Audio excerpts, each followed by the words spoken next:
those things which thou shalt suffer, behold, the devil shall cast some of you into prison. So can the spirit, yes, the spiritual demon, Satan, can imprison people, but we're talking about us, not because the spiritual demon, Satan, can imprison somebody and put somebody in a subjugation spiritually. But I'm talking about a physical prison.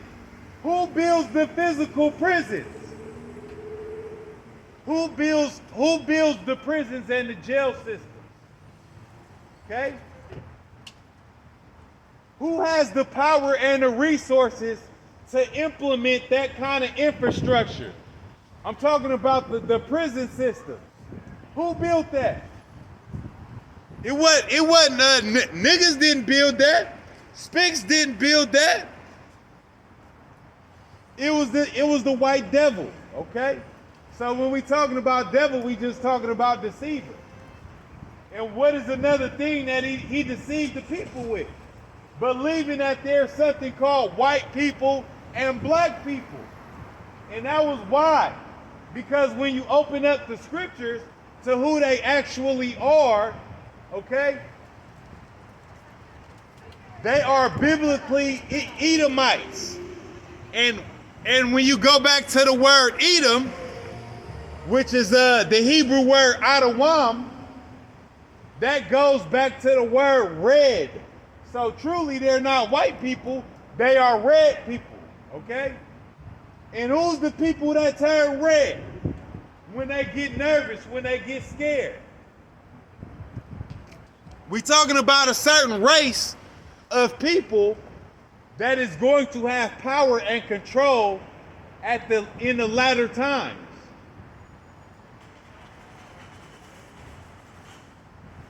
Revelation chapter 2 verse 10, fear none of those things which thou shalt suffer. Behold, the devil shall cast some of you into prison, that ye may be tried. Yes, you're going to have a trial. So when you go to trial and you see a judge, 9 times out of 10, what is your judge going to be? It's going to be a so-called white man, okay? We talking about 75, 80% of the time, when you go see a judge in this system set up on so-called white supremacy, you're going to see so-called white people sitting in those positions of power. And not everybody that looks like a so-called white person is an Edomite, okay? And not everybody that looks like a so-called black person is going to be an Israelite.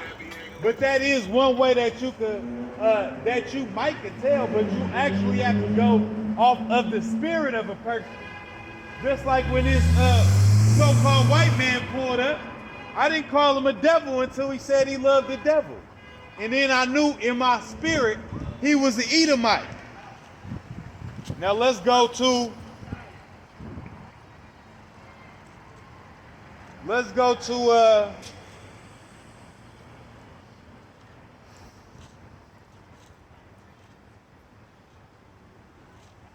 to Malachi, the first chapter.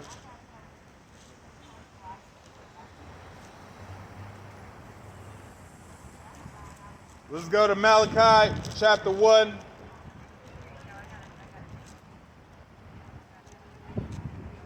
This is Malachi chapter 1,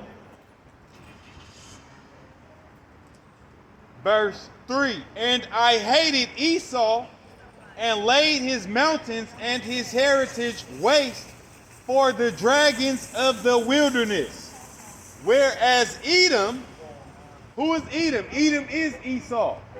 Whereas Edom saith, we are impoverished, but we will return and build the desolate places. Thus saith the Lord of hosts, they shall build, but I will throw down. See, the Lord is going to throw this place down. And how did they rebuild the desolate places? They reinstituted the Roman Empire because the Roman Empire had failed. But now the Roman Empire got reinstituted, and it rose again, okay? And now we're living under this second establishment of the Roman Empire. That's why you have the gladiator games. See, the gladiator games is football, boxing, okay? And who do they put for football and boxing? A lot of you Israelites.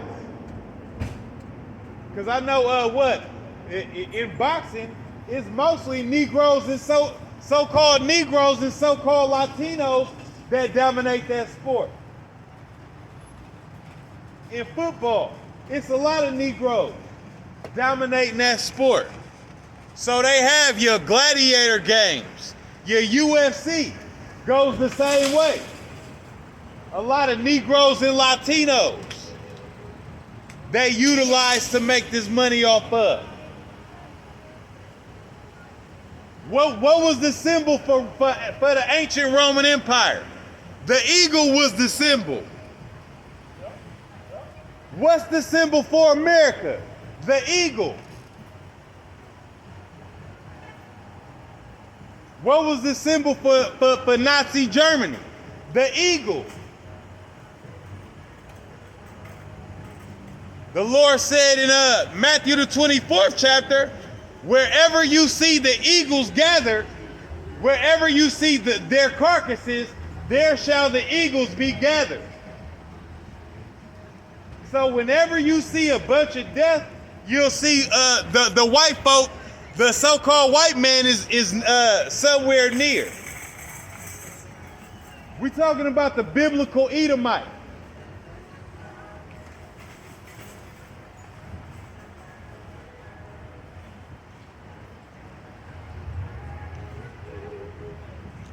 Malachi chapter 1 verse 4, whereas Edom saith, we are impoverished, but we will return and build the desolate places. Thus saith the Lord of hosts, they shall build, but I will throw down, and they shall call them the border of wickedness. So who is called the border of wickedness? It's only one people that the Lord describes as the wicked. So when we're talking about the devil and Satan, we're talking about the wicked who come in all the power and who come in the spirit of Satan, of the spiritual demon Satan. Let's go to 2 Thessalonians chapter 3.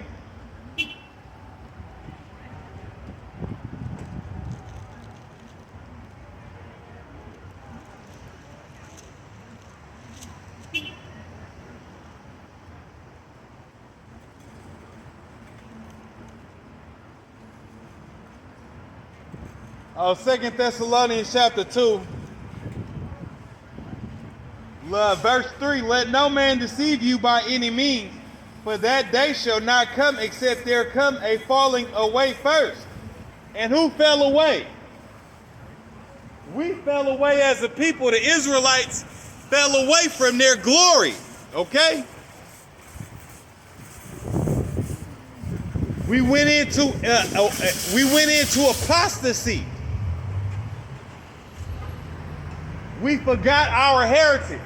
We forgot that we were the children of God. We forgot that we are the Israelites. Now all we know is ourselves is blacks. We calling ourselves African Americans.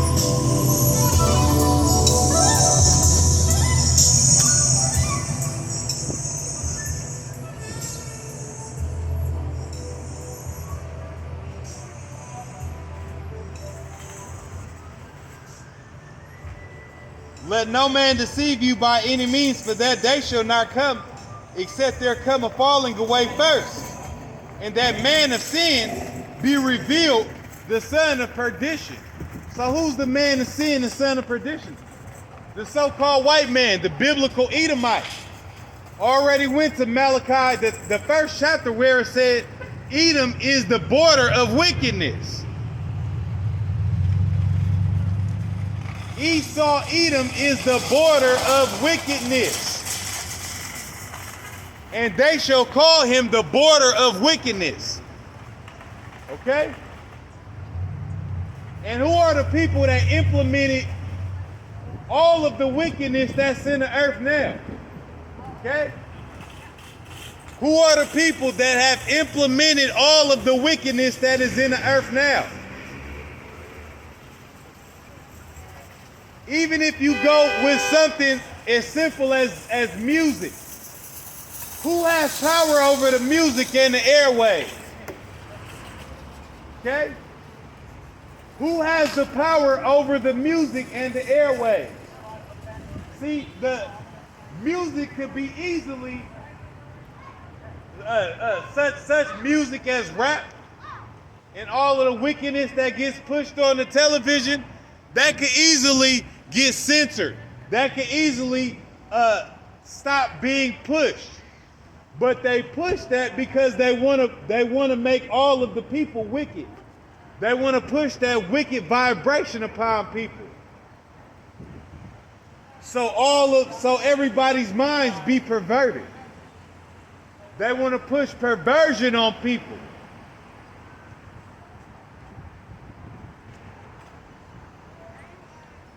Let no man deceive you by any means, for that day shall not come, except there come a falling away first, and that man of sin be revealed, the son of perdition,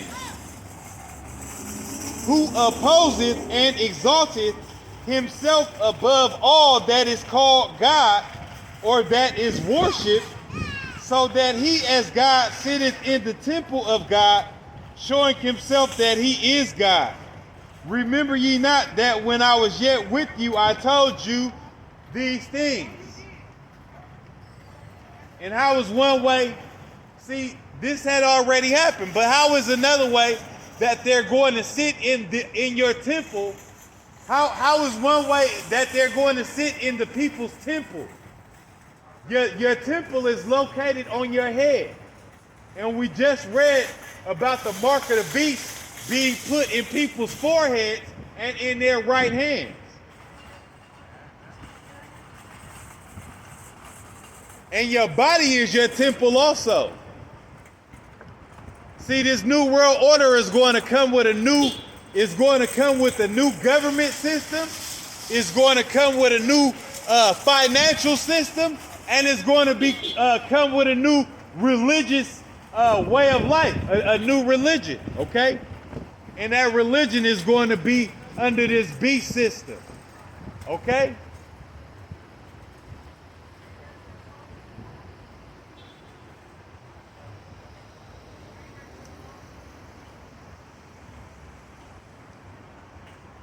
And now ye know what withholdeth, that he might be revealed in his time.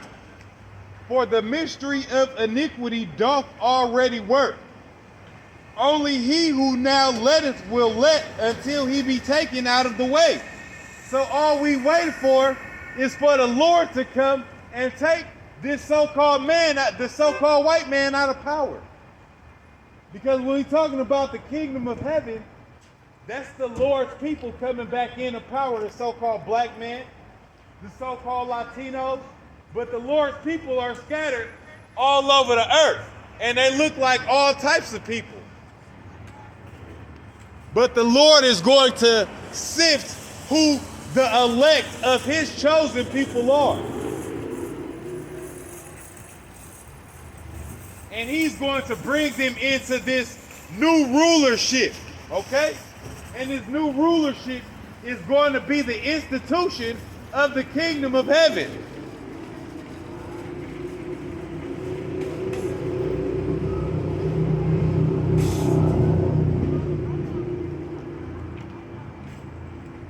Even him, verse 8, and then shall the wicked be revealed. Who's the wicked? The border of wickedness is Edom. Is Esau, Edom. He shall be called the border of wickedness, the so-called white man. And then shall that wicked be revealed, whom the Lord shall consume with the spirit of his mouth, and shall destroy with the brightness of his coming.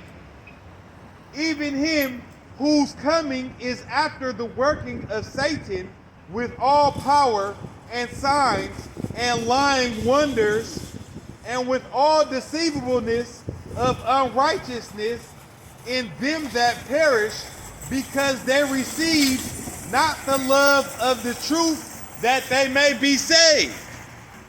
So part of salvation is receiving the truth. Part of salvation is being receptive to the truth and not being caught up in the lies that your teacher or that the devil's public food system has taught you.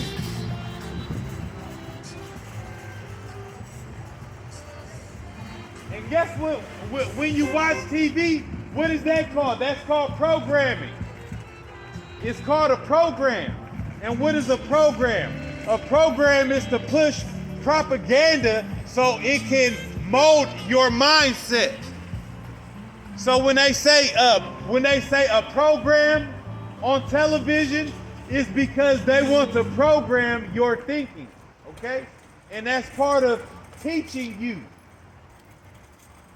So they want to teach you their lies. They want to push their way of life onto you. And their way of life only leads to death because they're pushing sins upon you. Okay? And what is sin?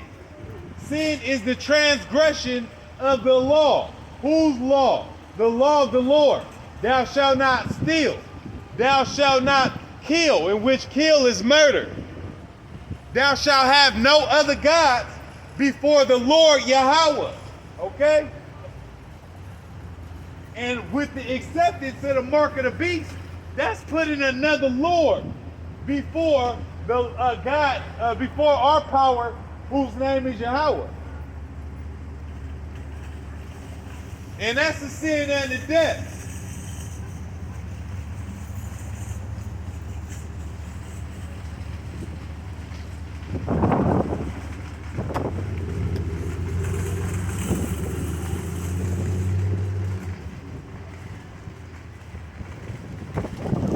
Let's read it again. This is 2 Thessalonians chapter 2, verse 10. And with all deceivableness of unrighteousness in them that perish, because they receive not the love of the truth, that they may be saved. For this cause God shall send them strong delusion, that they should believe a lie, that they all might be damned who believe not the truth, but have pleasure in unrighteousness.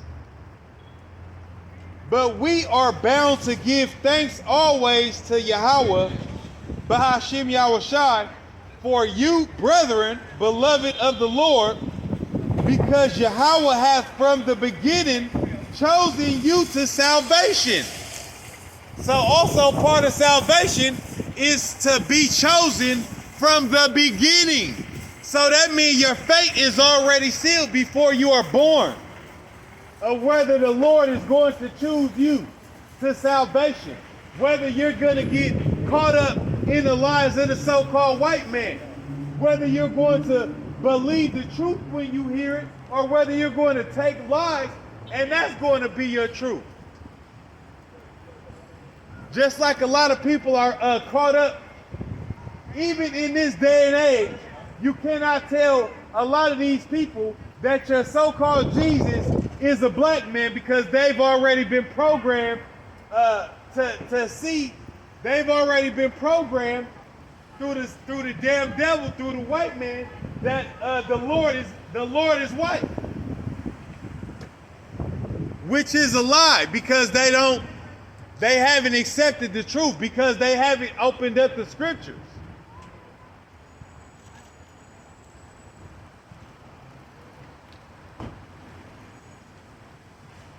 See it, and even if you do tell people, no, look, the Lord is the so-called black man, they'll get angry. They don't want to hear no more. You said the wrong thing now. But let's bring it out. Revelation chapter 1, because I don't know how people got swept up in that delusion that so-called Jesus was white, when the scriptures describe him as being a black man, a so-called black man. Okay?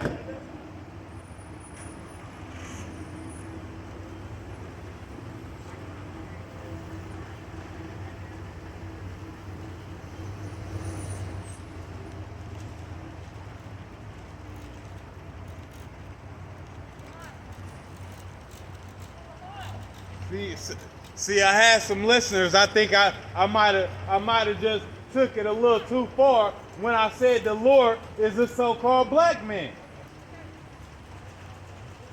See, that's because they've been programmed through the arts, through the depiction, through the media, through the depiction of the Lord through media. Okay? That the Lord is a so-called white man, when that's nothing but a damnable heresy.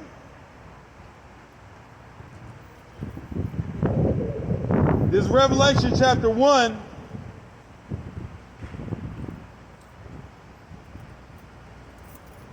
verse 15. Let's start at verse 13. And in the midst of the 7 candlesticks, one like unto the Son of Man, clothed with a garment down to the foot, and girt about the paps with a golden girdle.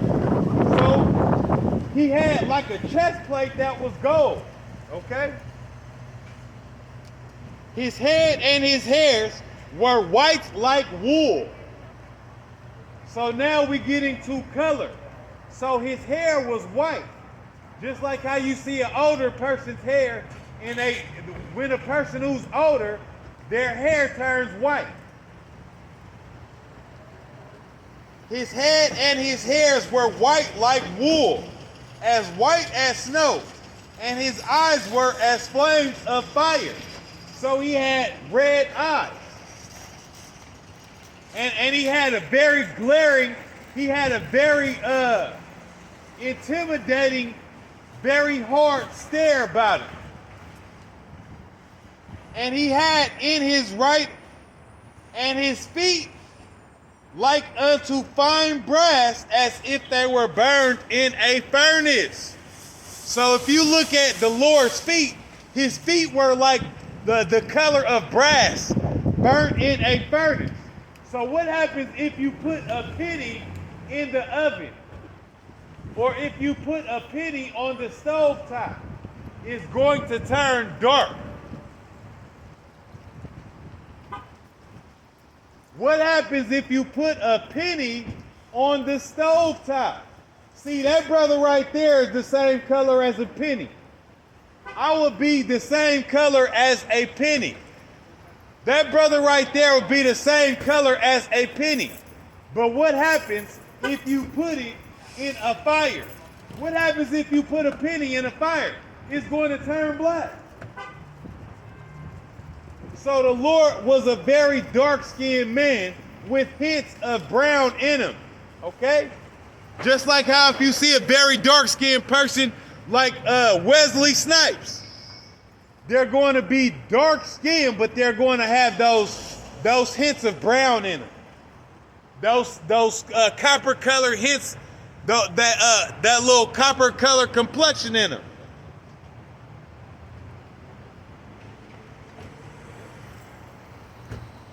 So a lot of people are still caught up in that delusion of the Lord Yahushua, who the world ignorantly calls Jesus, as being a white man. Because you have something called iconoclasm.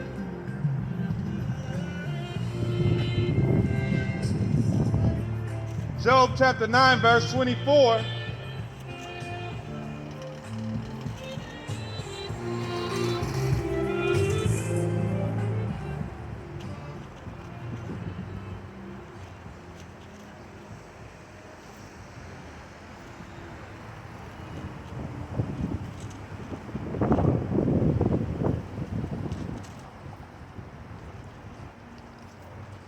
Job chapter 9,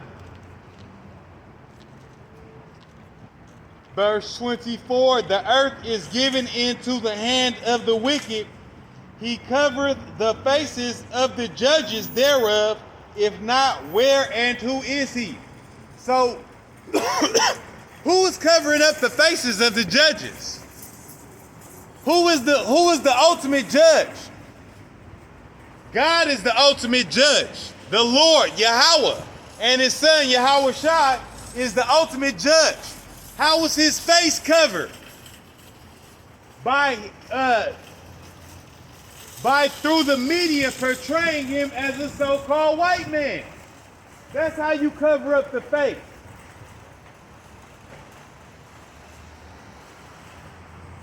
That's how the faces of the judges were covered up.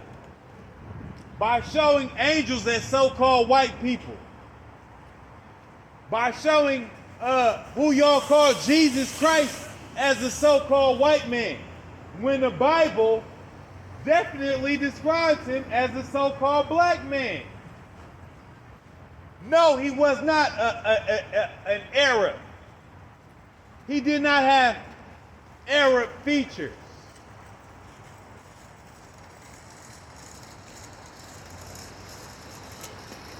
Or what you would perceive to be an Arab today.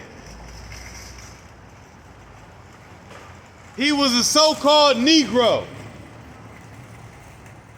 The color of Wesley Snipes.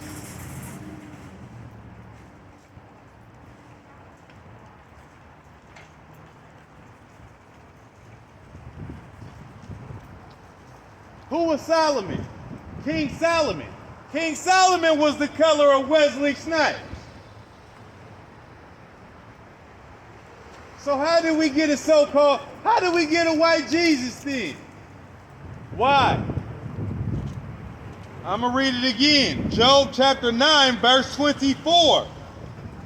The earth is given into the hand of the wicked. He covereth the faces of the judges thereof. If not, where and who is he? Well, who is the wicked? The wicked is the so-called white man.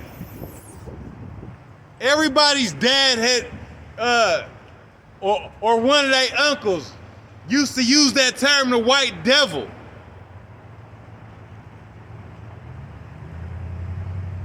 But when you think about it, look at all of the resume of the so-called white man. He is the devil. If you see all of the atrocities that have been committed under this man's rulership, all of the atrocities that have been committed under the so-called white man's reign, he has had nothing but a reign of terror.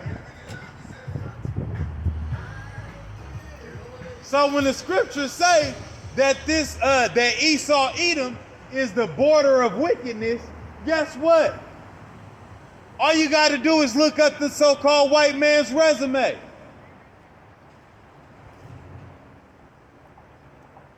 Let's go to 2 Ezra chapter 6.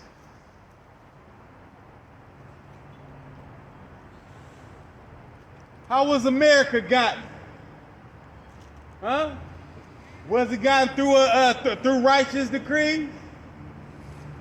How was Australia gotten? Was it gotten through so-called righteousness?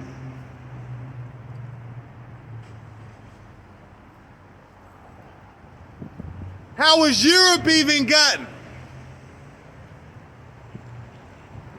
Didn't a whole bunch of Native Americans have to die for the so-called white man to take control of America?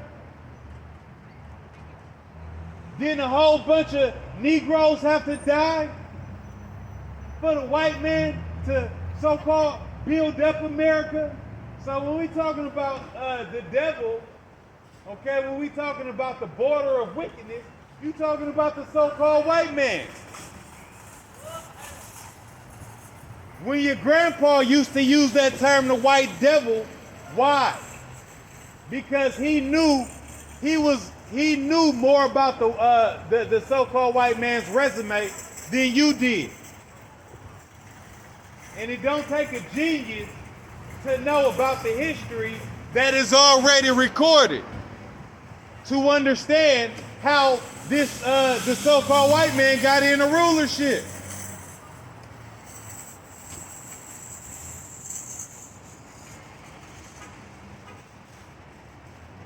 Let's go to 2nd Ezra chapter 6. See, but the same way this man got into rulership, he will get thrown out of rulership through warfare, okay? And another will take his place, a more righteous people, the Lord's people. And that's going to be the kingdom of heaven, okay? The fall of the so-called white man is going to be the beginning of the kingdom of heaven. And not only the so-called fall, but the reinstitution of hardcore slavery.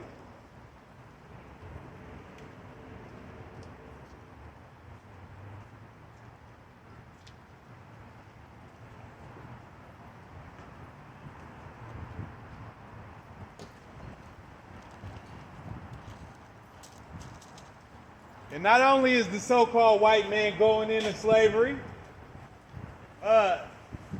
you Arabs, y'all going into slavery too. So-called Chinese folks, so-called Japanese, okay, y'all going into slavery also. Those other Hamitic nations, they're going into slavery.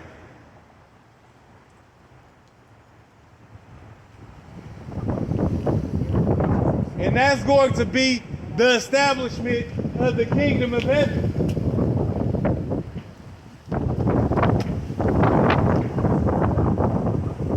I brought it out a little earlier, but let's bring it out again. It's Zechariah chapter 3, verse 8, or 2, verse 8.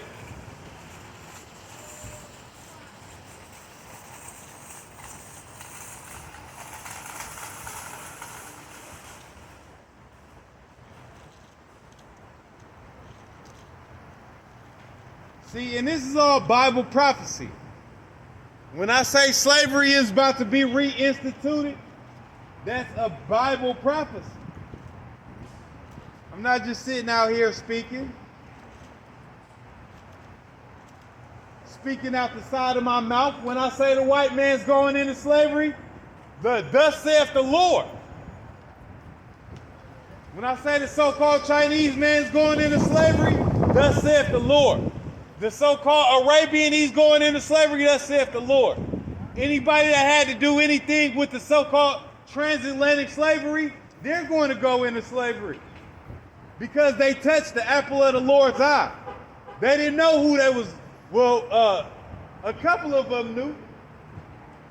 They knew.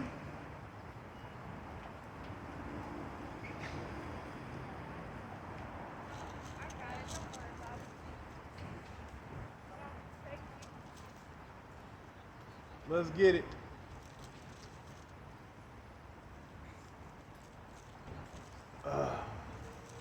This is Zechariah chapter 3,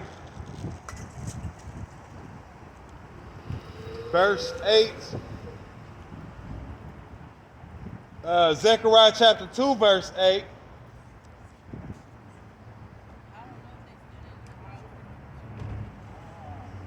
For thus saith the Lord of hosts, after the glory hath he sent me unto the nations which spoiled you. For he that toucheth you toucheth the apple of his eye. For behold, I will shake my hand upon them, and they shall be a spoil to their servants. And ye shall know that the Lord of hosts hath sent me. Sing and rejoice, O daughter of Zion, for lo, I come, and I will dwell in the midst of thee, saith the Lord. And many nations shall be joined to the Lord in that day.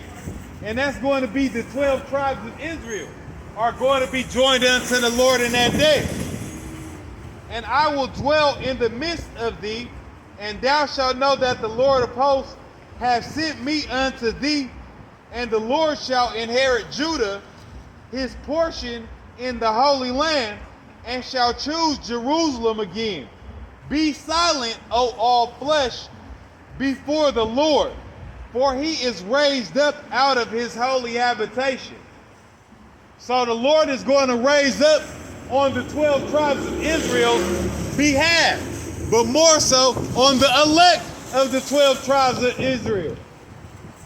Because those people that are in that land are not the Israelites.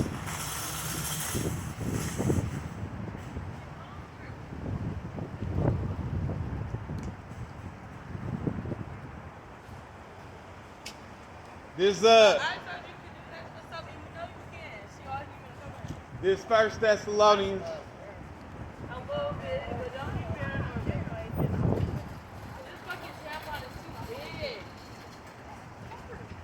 This First Thessalonians.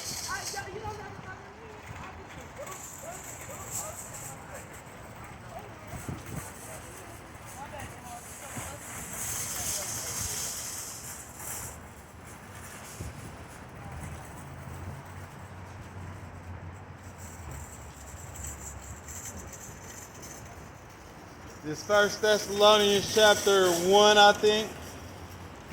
Is it verse 6?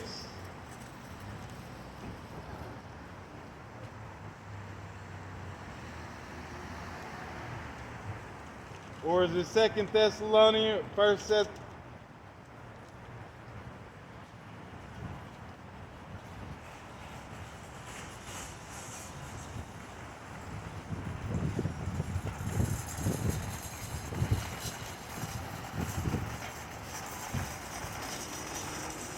I think it's Second Thessalonians chapter 1, verse 6. Let me find it.